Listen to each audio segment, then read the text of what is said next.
नमस्कार, मैं हूं दीपाली राणा। आप देख रहे हैं मिड कैप मंत्रा। शुरुआत इस वक्त की हेडलाइंस के साथ। क्रेडिट पॉलिसी में रिजर्व बैंक ने दी बड़ी राहत। अनुमान के बिल्कुल उलट, दरों में नहीं की कोई बढ़ोतरी। रेपो रेट को 6.5% पर बरकरार रखा। महंगाई का अनुमान भी घटाया।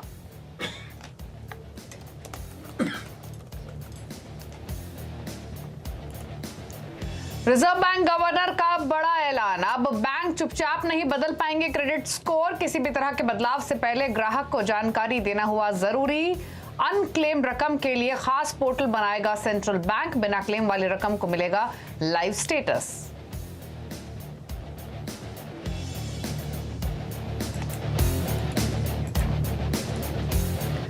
क्रेडिट पॉलिसी में दरें नहीं बढ़ने के बावजूद बाजार में जोश गायब। एक्सपायरी के दिन निफ्टी में सिर्फ 120 और निफ्टी बैंक में 450 अंकों का दायरा। दिग्गजों के मुकाबले मिड कैप्स का जोश ज्यादा है।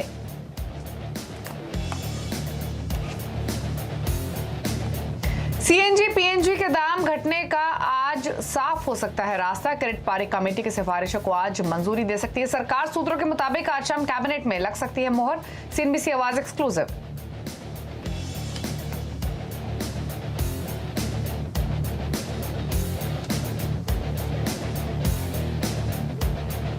चौथी तिमाही में वॉल्यूम में 12% की बढ़ोतरी से आईईएक्स में लगा तेजी का करंट। शेयर 9% से ज्यादा उछाल के साथ वायदा का टॉप गिनर बना। अच्छी तिमाही अपडेट के बाद चोला फाइनेंस भी 7% से ज्यादा दौड़ा।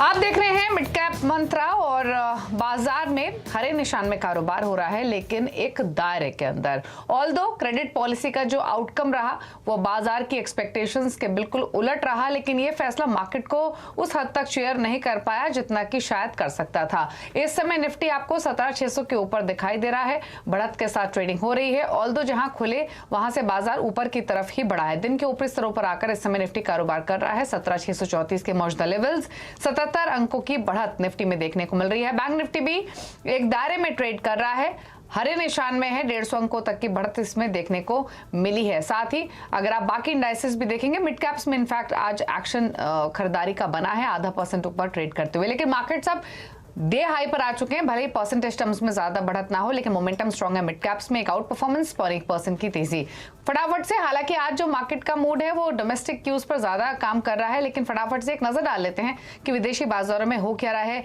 एशियन मार्केट्स मिले जुले हैं। सिर्फ हांगकांग और शंघाई हैं जो कि हरे निशान में है। बाकी कॉस्पी, निकाई सभी लाल निशान में कर रहे हैं ट्रेड। अमेरिका के फ्यूचर्स देखेंगे तो सुस्ती है। डाउ फ्यूचर्स लाल निशान में 19 अंक नीचे है और नेस्डेक का फ्यूचर भी लाल निशान में 3 अंक नीचे। तो कोई खास क्यूज है नहीं इंटरनेशनल मार्केट से। अपने घरेलू क्यूज ही ज्यादा इंपॉर्टेंट हैं आज, जो बाजार पर असर डाल भी रहे हैं। तो अब तक हुआ क्या है बाजार में, बाजार की बड़ी बातें लेकर आते हैं। क्रेडिट पॉलिसी में दरें नहीं बढ़ने के बावजूद बाजार में जोश अब धीरे धीरे बनता हुआ दिख रहा है।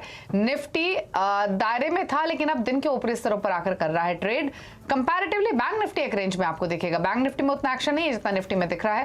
बैंक निफ्टी में 400 450 अंकों का दायरा है। 150 अंकों पर अभी कारोबार करते हुए। मिड कैप्स का जोश ज्यादा हाई है, डे हाई पर 0.1% ऊपर है इंडेक्स। पॉकेट्स देखेंगे तो एनबीएफसी, पावर, रियल्टी स्टॉक्स में तेजी है। फार्मा, कैपिटल गुड स्टॉक्स में भी खरीदारी आज के सेशन में देखने को मिली है। हमारे साथ प्रकाशगाबा.com के प्रकाश गाबा मौजूद हैं। गाबा साहब नमस्कार, स्वागत है आपका। निफ्टी मोमेंटम दिखा तो रहा है, क्योंकि देखिए जहां खुला और अब जहां ट्रेड कर रहा है, एक तरफा मूव अब देते हुए निफ्टी दिखाई दे रहा है। क्या करना चाहिए रिमेनिंग सेशन के लिए? अब तक तो ठीक लग रहा है। Good afternoon to Deepali.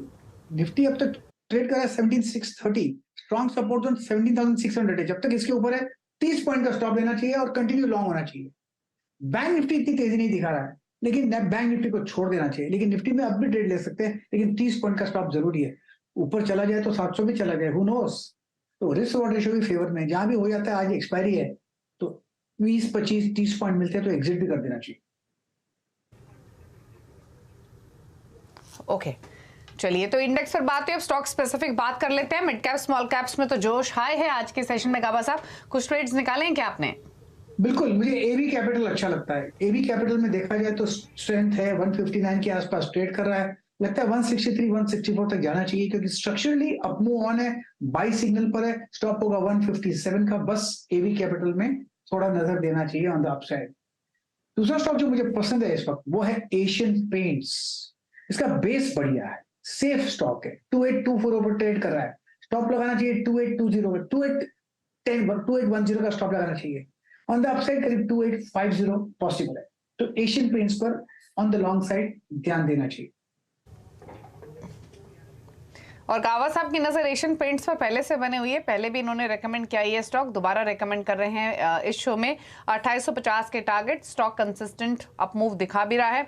Aditya Birla capital दूसरा शेयर है जो कि 158 के लेवल्स पर डेज हाई पर है, यहाँ भी एक खरीदारी की पोजीशंस आप इनिशिएट कर सकते हैं। लेकिन मिड कैप्स का हाल लेकर आते हैं। इंडेक्स आपने देखा अभी 0.1% ऊपर, दिन के ऊपरी स्तरों पर ट्रेड कर रहा है, out performance mid cap index दिखा रहा है। लेकिन पॉकेट्स देखेंगे तो शुरुआत करेंगे एनबीएफसीज के साथ, जहां पर न्यूज स्पेसिफिक इंपैक्ट भी है। फॉर इंस्टेंस चोला फाइनेंस एक जोरदार तेजी दिखा रहा है, इसके अलावा MNM financial, LNT finance, LIC housing में तेजी आज के सत्र में, और यहाँ 3.5% से लेकर 5.5% तक की खरीदारी देखने को मिली है। रियल्टी स्टॉक्स अप मूव में, गोदरेज प्रॉपर्टीज, ओबेरॉय, कोल्टे पाटिल, डीएलएफ तेजी दिखा रहे हैं। ये स्टॉक्स कल भी चले थे, आज एक्शन और एक्सटेंड हुआ है। गोदरेज प्रॉपर्टीज, ओबेरॉय रियल्टी पे खास तौर से नजरें होनी चाहिए। फार्मा में आरती ड्रग्स एक जोरदार तेजी के साथ ट्रेड कर रहा है, 6.5% ऊपर। बायोकॉन में 2.5% का मूव, ऑरबिंदो फार्मा और इप्का लेबोरेटरीज में भी 2 से 2.5% की तेजी आज के सेशन में है। शुगर स्टॉक्स डोमेस्टिक, हमने जो रॉ शुगर के प्राइसेस हैं वो रिकॉर्ड हाइस पर देखे हैं। इसमा ने भी अपना जो प्रोडक्शन अनुमान है वो 3% घटाया है। शुगर स्टॉक्स में कल भी खरीदारी, वही अपनी आज भी एक्सटेंड होते हुए 7% ऊपर Magadh sugar, Awadh sugar, DCM Shriram Dwarika sugar में भी 2 से 3% की तेजी देखने को मिल रही है। एफएमसीजी एक पॉकेट जो कि लाल निशान में है। डाबर, पतंजलि, ज्योति लेबोरेटरीज और वरुण बिवरेजेस 3% तक नीचे आज के सेशन में ट्रेड कर रहे हैं। तो ये रहा मिड कैप्स का हाल। लेकिन आज का जो फोकस है वो एक तो कैबिनेट मीटिंग पर बना हुआ है और साथ ही क्रेडिट पॉलिसी के आउटकम पर पहले बात कर लेते हैं। आज कैबिनेट की मीटिंग की, क्योंकि क्रेडिट पारिक कमेटी की जो सिफारिशें हैं उसको सरकार आज मंजूरी दे सकती है। सूत्रों के मुताबिक कैबिनेट आज शाम होने वाली इस मीटिंग में इस पर मोहर लगा सकती है। लक्ष्मण रॉय हमारे साथ मौजूद है। लक्ष्मण, बताइए क्या है आज कैबिनेट का एजेंडा और क्या एक्सपेक्ट करना चाहिए क्रेडिट पारिक कमेटी की सिफारिशों को लेकर? देखिए, दरअसल आज शाम कैबिनेट की जो बैठक होने वाली है करीब 6:30 बजे, उसमें सबसे महत्वपूर्ण एजेंडा जो है वह है क्रेडिट पारिक कमेटी की सिफारिशों को कैसे लागू किया जाए, और इसे एजेंडे में शामिल कर लिया गया है। बहुत हद तक संभावना है कि इसको मंजूरी मिल जाए। दरअसल क्रेडिट पारिक कमेटी ने अपनी सिफारिशों में ये कहा था कि नेचुरल गैस की जो कीमतें हैं इसको जो हर 6 महीने पर सरकार तय करती है उसके फार्मूले में बदलाव किया जाए। अब फार्मूले में बदलाव करते हुए ये कहा था कि जो पुराने गैस फील्ड से जो गैस निकलती हैं उसके लिए एक लोअर लिमिट रखा जाए, एक सीलिंग रखा जाए। $4 से लेकर के $6.5 पर MMBTU के आसपास वो कीमतें रखनी चाहिए। जो डिफिकल्ट फील्ड से गैस निकलती हैं उसके लिए $12 पर MMBTU के आसपास आपकी कीमतें रहनी चाहिए। और इसने कहा था कि धीरे धीरे चल करके हमको पूरे गैस प्राइसिंग को मार्केट से जोड़ देना चाहिए, और मार्केट से जोड़ते हुए जो पुराने फील्ड से गैस निकल रहे हैं उसको 1 जनवरी 2026 तक मार्केट से जोड़ने का प्रावधान रखा था, और 1 जनवरी 2027 से डिफिकल्ट फील्ड से जो गैस निकलते हैं उसके लिए। अब यहाँ पे सबसे महत्वपूर्ण सवाल यह है कि अगर कैबिनेट ने मंजूरी दे दी तो क्या होगा। मंजूरी दे देता है कैबिनेट तो फिर इसे लागू किया जाएगा। लागू करने की तारीख सरकार तय करेगी। लागू अगर अभी के रेट के हिसाब से किया जाए तो अभी जो गैस की कीमत है करीब $8.5 पर MMBTU के आसपास है, और इसे अगर क्रेडिट पारिक फार्मूले के हिसाब से लागू किया जाएगा तो करीब $6.5 पर MMBTU होगा, जो कि अपर सीलिंग है। तो वहां पे $2 के आसपास कटौती हो सकती है गैस की कीमतों में, जिसको सरकार महंगाई पर काबू पाने के लिए एक महत्वपूर्ण कदम के तौर पर देख रही है। शायद यही वजह है कि बहुत जल्द सरकार इस कमेटी की सिफारिशों को लागू करना चाहती है, और 1 अप्रैल से जो समीक्षा की जानी थी गैस कीमतों की, उन समीक्षों को फिलहाल होल्ड पर डाल दिया है। शुक्रिया लक्ष्मण ये डिटेल्स बताने के लिए। तो कैबिनेट की मीटिंग जब ओवर होगी तब डिटेल्स आपके सामने हम लेकर आएंगे, लेकिन एक्सक्लूसिव सोर्सेस के थ्रू जो जानकारी मिली है उसके मुताबिक लक्ष्मण ने तमाम डिटेल्स बताई हैं कि आज क्रेडिट पारिक कमेटी की जो सिफारिशें हैं उसको अप्रूवल मिल सकता है। होगा ये कि अब इस फैसले के बाद जो CNG PNG की कीमतें हैं वो कम हो जाएंगी। City gas distribution, fertiliser, tile कंपनियों को इसका फायदा होगा। एक बार देख भी लेते हैं IGL MGL पर, क्योंकि ये पूरी पॉकेट फोकस में रही है इस पूरे हफ्ते भी। फर्टिलाइजर स्टॉक्स में भी हम नजरें डालेंगे, लेकिन पहले IGL MGL स्टॉक्स को लेकर आते हैं जहां पर खरीदारी आज के सेशन में देखने को मिली है। प्रीवियस सेशन में भी ये बस कर रहे थे। गाबा साहब, IGL डेज हाई पर 4% ऊपर, फोकस में भी है कैबिनेट मीटिंग की वजह से, क्या व्यू लेवल से? सॉरी, वेल यस, IGL का मैं स्टॉक निकाल लेता हूँ। यहाँ पर लग रहा है कि आपको मिलना चाहिए, ब्रेकआउट तो मिला है, 460 के आसपास ट्रेड कर रहा है। मुझे लगता है 500 की तरफ जा रहा है, बहुत बढ़िया बेस बना है और कंसोलिडेशन के बाद ब्रेकआउट मिला है आईजीएल में।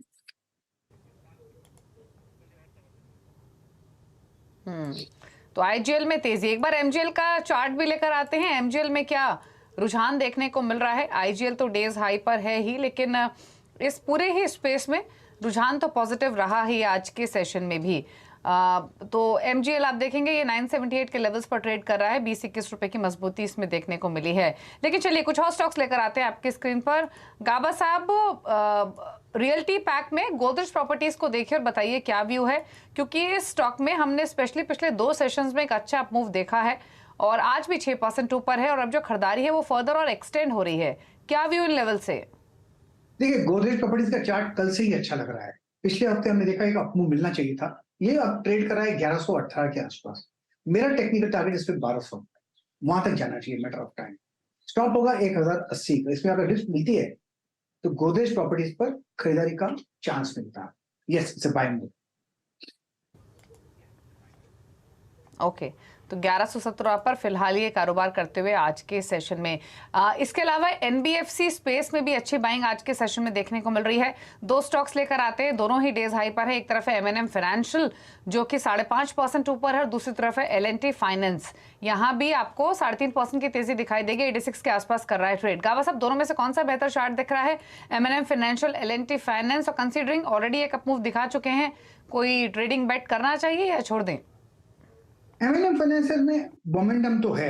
एमएनएम फाइनेंशियल पे यस, मैं आपको इसके लेवल्स बता देता हूं, लेकिन यस मोमेंटम तो अच्छा है और जैसा मोमेंटम है उसको लगता है यहाँ बंद नहीं होने वाले, थोड़ा अपमूव मिलना चाहिए और ट्रेड कर रहा है 252 के आसपास।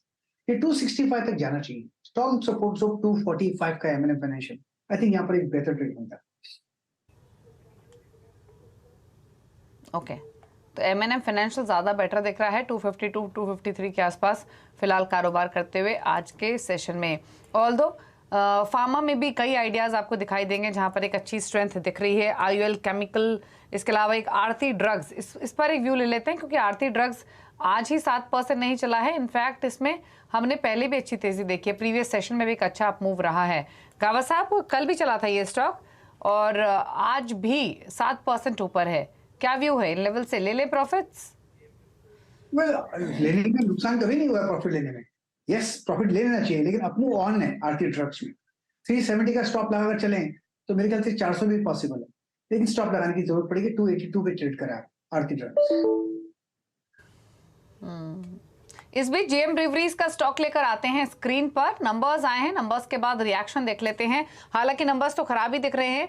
पहली फिगर है मुनाफे की, जहां पर प्रॉफिटेबिलिटी 40 करोड़ से घटकर 35 करोड़ के आसपास आई है। स्टॉक 582 पर कर रहा है ट्रेड। जेएम ब्रीवरीज एक बार दिखाते हैं, गाबा साहब की राय भी ले लेते हैं अर्निंग्स के बाद। इनफैक्ट अर्निंग्स आने से पहले ही से ही ये प्रेशर में रहा और कोई खास एक्शन आया नहीं है नंबर्स के आने के बाद, तो नंबर शायद खराब ही एक्सपेक्टेड थे।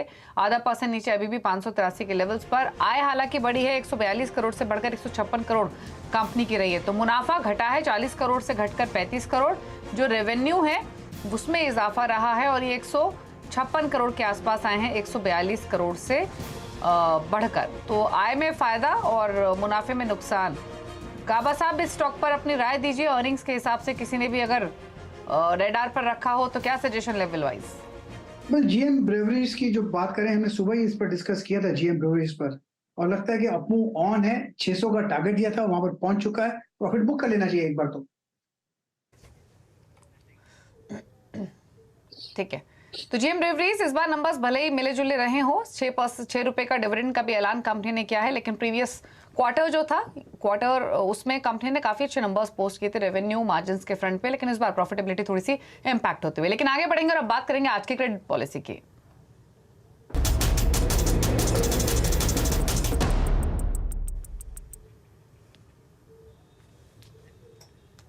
तो आरबीआई ने आज की क्रेडिट पॉलिसी में दरों में कोई बदलाव नहीं किया है। रेपो रेट 6.5% पर बरकरार, एसडीएफ 6.25% और एमएसएफ रेट 0.7% पर बरकरार रहा और एमपीसी की सर्वसम्मति से दरें ना बढ़ाने का डिसीजन लिया गया। वहीं विड्रॉल ऑफ अकोमोडेशन का रुख बरकरार रखा है। जीडीपी ग्रोथ देखेंगे तो FY24 में जीडीपी ग्रोथ अनुमान भी 6.4% से बढ़ाकर 6.5% किया है। वहीं FY24 रिटेल महंगाई अनुमान 5.3% से घटकर 5.2% रखा है। लेकिन इस क्रेडिट पॉलिसी के इन स्टेटमेंट्स के मायने क्या हैं, इसको समझने की कोशिश करते हैं। मेरे सहयोगी नीरज वाजपेयी मौजूद है। नीरज जी, अनुमान के बिल्कुल उलट रिजर्व बैंक ने जो डिसीजन लिया है, इसके मायने आप क्या समझते हैं? अब सवाल यह है कि ये कितना टिकाऊ है, क्या आगे भी दरें नहीं बढ़ेंगी या एक वन ऑफ डिसीजन है? आप कैसे रीड करते हैं इस पूरी पॉलिसी को?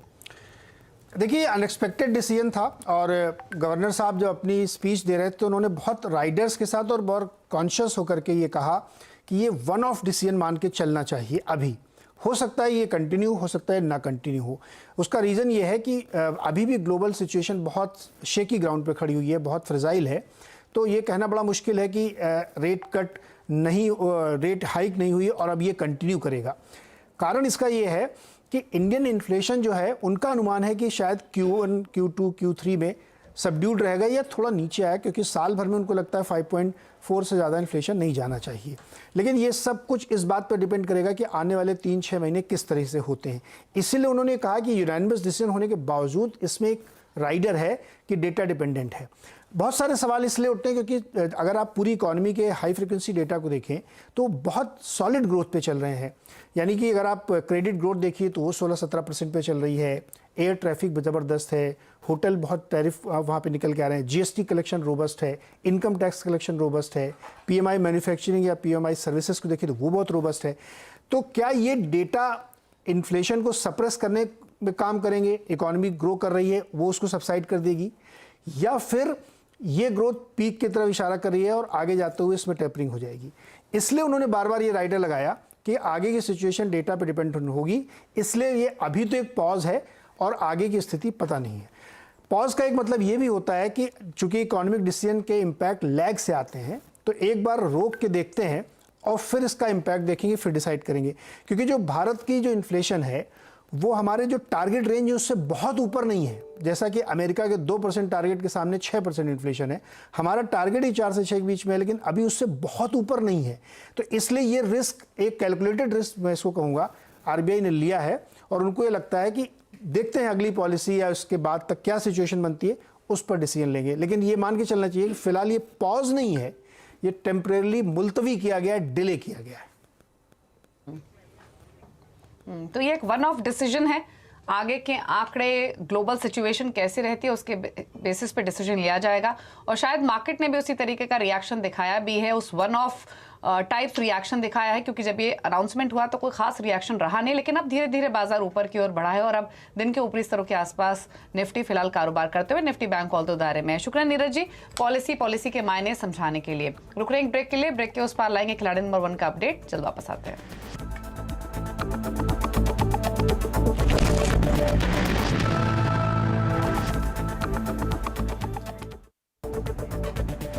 आप देख रहे हैं मिड कैप मंत्रा। बाजार दिन के ऊपरी स्तरों के आसपास टिकने की पूरी कोशिश करते हुए Nifty although days high touch करने के बाद थोड़ा सा नीचे आते हुए दिखाई देगा, लेकिन अभी भी 60 अंक ऊपर ट्रेड कर रहा है।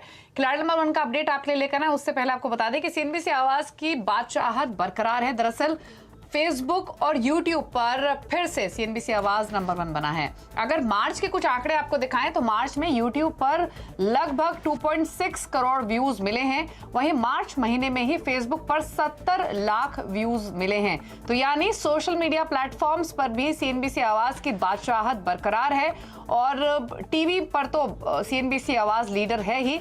जो दर्शक हमें ये प्यार दे रहे हैं उसके लिए बहुत बहुत धन्यवाद, बहुत बहुत शुक्रिया। और एक्सपेक्ट यही करते हैं कि आपका हमारा जो साथ टीवी से शुरू हुआ वो टीवी के साथ साथ सोशल मीडिया प्लेटफॉर्म्स पर भी बना रहेगा। और इनफैक्ट टीवी वाला कंटेंट ही नहीं, उसके अलावा भी बहुत सारा नया कंटेंट हम सोशल मीडिया पर आपके लिए लेकर आते हैं, ताकि आपको आपकी जानकारी के हिसाब से आपके मुनाफे की बात हो। सभी चीजें हम लेकर जाते हैं, फिर चाहे वो फेसबुक हो, यूट्यूब हो, ट्विटर हो या बाकी सोशल मीडिया प्लेटफॉर्म्स ही क्यों ना हो। लेकिन मार्च महीने में फेसबुक और यूट्यूब पर सीएनबीसी आवाज नंबर 1। सभी दर्शकों को एक बार फिर से बहुत बहुत धन्यवाद।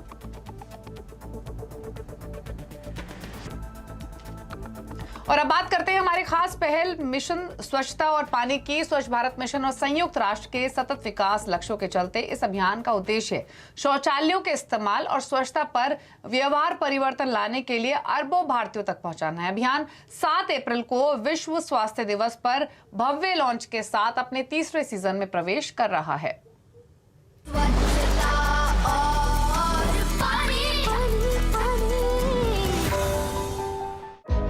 स्वास्थ्य, शिक्षा, आर्थिक विकास, पर्यावरण, सस्टेनेबल सैनिटेशन की कमी के चलते गंभीर रूप से प्रभावित हो रहे हैं। 2014 में पीएम मोदी के स्वच्छ भारत के स्पष्ट आह्वान के बाद भारत ने दुनिया में सबसे बड़े स्वच्छता अभियान की शुरुआत की। हापेक और न्यूज 18 नेटवर्क ने 2019 में एक राष्ट्रीय अभियान मिशन पानी लॉन्च किया। विश्व शौचालय दिवस 2021 पर मिशन पानी ने स्वच्छता सुरक्षा, व्यवहार परिवर्तन और स्वच्छता कर्मचारियों के सशक्तिकरण के बारे में अपनी प्रभावशाली बातचीत को जारी रखा। Change begin with us, and we're still making it as a mass movement. Yeah. Together with Network 18, and we're very sure, in the times to come, the behaviors are going to stay. और फिर 2022 में विश्व शौचालय दिवस के अवसर पर ये कैंपेन सरकार के नेताओं, स्वच्छता योद्धाओं, मशहूर हस्तियों, नीति विशेषज्ञों और नागरिकों को स्वच्छता में व्यवहारिक परिवर्तन के लिए एक साथ एक मंच पर लाया। एक बड़ा क्षण तब आया जब भारत की राष्ट्रपति द्रौपदी मुर्मू ने मिशन स्वच्छता और पानी को एक राष्ट्रव्यापी अभियान बनाने के लिए बधाई दी। और अब 2023 में न्यूज 18 नेटवर्क और हापेक स्वच्छता साक्षरता पर एक बार फिर फोकस करते हुए तैयार है। इस कैंपेन से ये जागरूकता फैलाने की कोशिश की जाएगी कि स्वच्छता और स्वच्छ शौचालयों को अपनाने से हम बेहतर स्वास्थ्य की तरफ कदम बढ़ा सकते हैं। हेल्दी हम, जब साफ रखें टॉयलेट हरदम। मोटो के साथ मिशन स्वच्छता और पानी कैंपेन नीति निर्माताओं, चेंज मेकर्स, स्वच्छता विशेषज्ञों, मशहूर हस्तियों और आम आदमी को एक स्वस्थ कल के लिए प्रोत्साहित करने के उद्देश्य से एक ही मंच पर लेकर आएगा।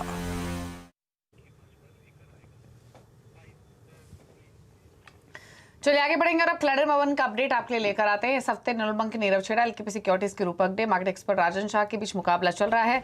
अब दिखाते हैं फटाफट से आपको रिटर्न की स्थिति तीनों ही खिलाड़ियों के बीच में। 3:30 बजे बाजार जब बंद होगा तो होगी विनर की अनाउंसमेंट, क्योंकि कल मार्केट बंद है तो आज के विनर की अनाउंसमेंट हो जाएगी। रिटर्न की स्थिति देखें तो तीनों ही खिलाड़ियों की ओर से हमने अब तक पॉजिटिव रिटर्न आते हुए देखे हैं। लीड कर रहे रूपक डे 12% के रिटर्न, 9.5% के रिटर्न नीरव दे रहे हैं और राजन शाह का पोर्टफोलियो 4% रिटर्न लैंड कर रहा है। चलिए इसी के साथ एक ब्रेक का वक्त हो गया। ब्रेक के उस पर आप देखिए न्यूयॉर्क कंपनी में आज हम बात करेंगे रेमंड के ग्रुप CFO अमित अग्रवाल से। नमस्कार।